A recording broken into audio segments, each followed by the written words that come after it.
करेसा को हरियो तरकारी बारीमा यहाँहरूलाई स्वागत छ। सुप्रभात। आज बिदाको दिन मैले यहाँको के छोटो समय लिन चाहन्छु।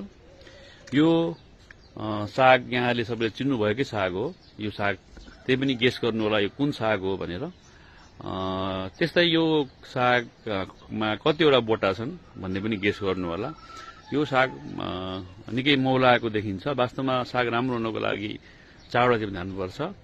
एउटा चाहिँ सागको बिउ, दोस्रो माटो, तेस्रो पानी हालिरहनुपर्छ र चौथो चाहिँ यसको कहाँ छ, घाम पानी कति छ, घाम कति धेरै पनि हुनुहुँदैन, थोरै पनि हुनु पर्दैन। यसको बारेमा पछि विस्तृत जानकारी दिने गर्दैछु।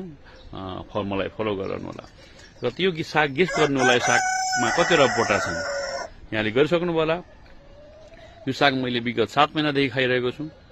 वास्तवमा यो साग मैले यसमा 4वटा बोटा रोपेको थिएँ। 4वटामा आफैले 3टा उम्रियो र एउटा 3टा मध्ये मैले चाहिँ 2 महिना अगाडि 2टालाई मासे र एउटा वास्तवमा एउटा मात्रै हो। हेर्नुस्, एउटा मात्रै हो।